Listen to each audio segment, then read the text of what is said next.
morning and happy Tuesday. It's time for some tea with T on this Talk Therapy Tuesday. I'm Tanya McLean-Nicholas, licensed marriage family therapist and owner of Renewed Hope Counseling.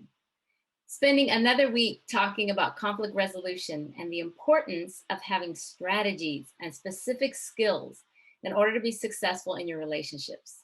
That includes your personal and your professional relationships. Conflict can always arise whether you're sharing information with someone at work, discussing world issues with friends, or experiencing a serious situation with your romantic partner. Conflict can occur, but it's not bad. It's how we manage in conflict that can be harmful to the relationship. So today we're focusing on managing your emotions in conflict. So go ahead and grab your tea or your coffee, whichever you prefer, and let's dig in. Studies have shown that emotion regulation, or our ability to manage our emotions, plays a crucial role in conflict resolution. And by emotion regulation, I'm talking about the ability to exert some control over your emotional state. It's the ability to respond to a situation with a range of emotions. It involves behaviors such as rethinking a challenging situation in hopes to reduce your anger or your anxiety. It's monitoring and adjusting your visible signs, like your physical signs of extreme emotions.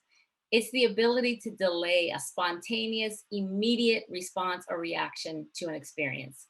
It really is practicing emotional intelligence, which means to be aware of or control and express your emotions in a positive way, communicate to others effectively, and demonstrate a level of empathy towards others.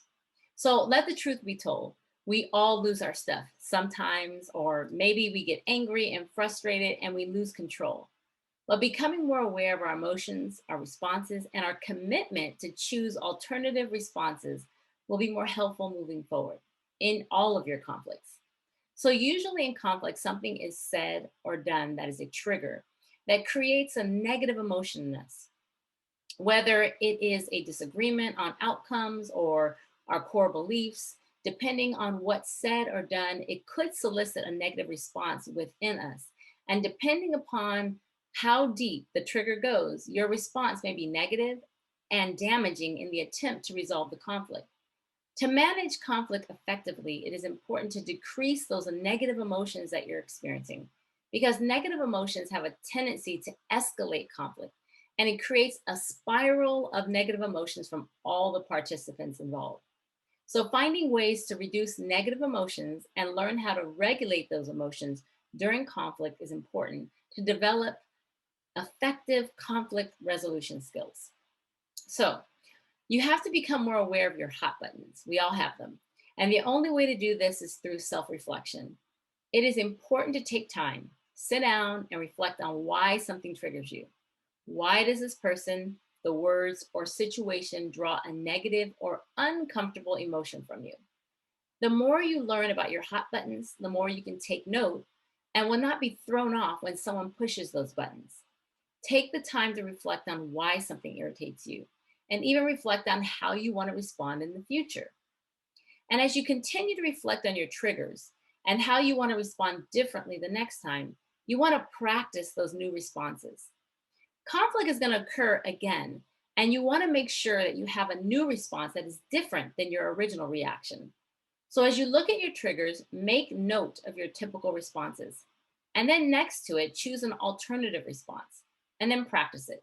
So you'll be prepared for the next opportunity to engage in conflict. The benefit of self-reflection is it gives you opportunity to consciously slow things down in order to calm down. Self-awareness will help you become more aware of what is happening and mindful of your trigger. Your partner tends to say something that you find insensitive, let's just say. And your usual reaction is to yell, maybe to argue, to even shut down. Because you have now become more aware of your emotions related to that trigger, you now want to implement the new practice prepared response. This is important because conflict not handled properly further drives disconnection instead of what we really want, which is connection.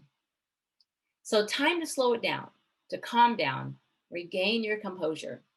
If your internal temperature is rising and you're noticing that your emotions are getting the best of you, it's time to stop. This could look like a timeout. If you take a timeout, make sure you state that you're taking a timeout with the assurance that you will return at a later time to resolve. That doesn't always mean immediately either. Choosing healthy distractions can be a great tool to calming down as well. Creating the opposite emotion of whatever you're feeling. If you're mad, distract with something that makes you happy.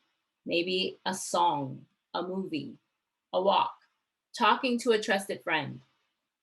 Deep breathing, changing your perspective or meaning of the person or even the problem. A lot of times, conflict gets out of control because of our own perspective of what's happening or our own feelings of what's being said, and not always the facts.